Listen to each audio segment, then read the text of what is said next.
नमस्कार। सरकार ओबीसी आरक्षण पर नया विधेयक लाई है। क्या है इसके फ़ायदे, क्या है ये नया विधेयक, जानते हैं इसके बारे में। सरकार ने ओबीसी वर्ग के लिए केंद्रीय कोटे से आरक्षण की व्यवस्था की थी। अब सरकार इसी वर्ग को फ़ायदा देने के लिए नया विधेयक लाई है, जिसे 127वां संविधान संशोधन विधेयक कहते हैं। आखिर ये विधेयक क्या है, ये भी हमें पता होना चाहिए। जानते हैं इसके बारे में। अब तक क्या होता था कि ओबीसी की अलग अलग सूचियाँ केंद्र और राज्य सरकारें तैयार करती रही है। अनुच्छेद 15(4), 15(5) और 16(4) में राज्यों को सामाजिक और शैक्षणिक रूप से पिछड़े वर्गों की पहचान कर उनकी सूची बनाने और उन्हें घोषित करने के लिए स्पष्ट रूप से शक्ति प्रदान की है।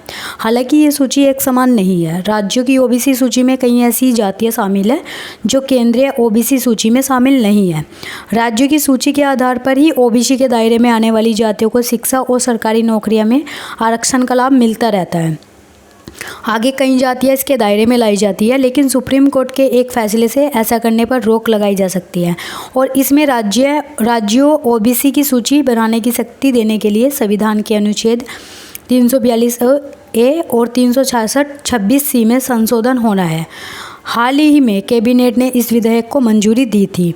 अब यह लोकसभा से पारित हो चुका है। राज्यसभा में भी इसके आसानी से पारित होने के आसार लग रहे हैं, क्योंकि सभी विपक्षी दल इस विधेयक पर एक साथ हैं।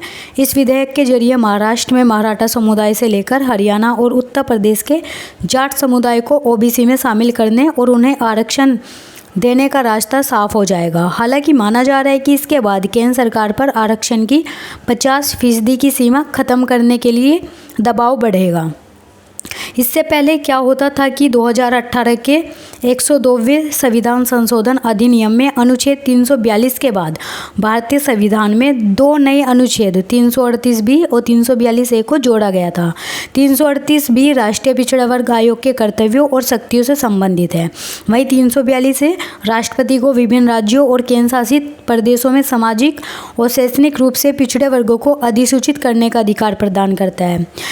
इन वर्गों को अधिसूचित करने के लिए वह संबंधित राज्यों के राज्यपाल से परामर्श कर सकता है।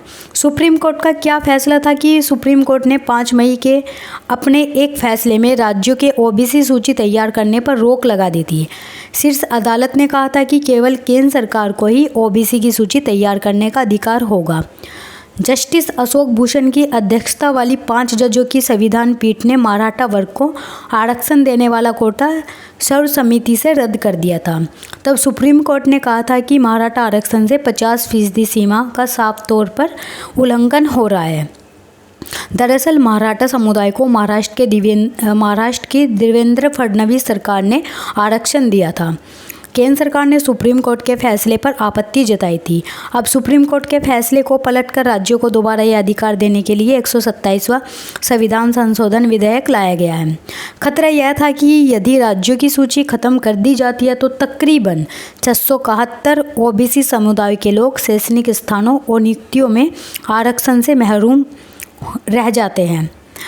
क्या बदलने वाला है इस विधेयक के आने से? संसद में संविधान के अनुच्छेद 342A और 366(26)C के संशोधन पर अगर मुहर लग जाती है तो इसके बाद राज्यों के पास ओबीसी सूची में अपनी मर्जी से जातियों को अधिसूचित करने का अधिकार होगा।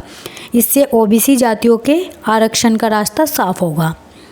इसी के साथ धन्यवाद। आपको वीडियो अच्छी लगी है तो कमेंट में ज़रूर बताइएगा। मिलते हैं आपसे अगली वीडियो में। उसका सम्मान करने वाले संघीय ढांचे को बहाल करने के लिए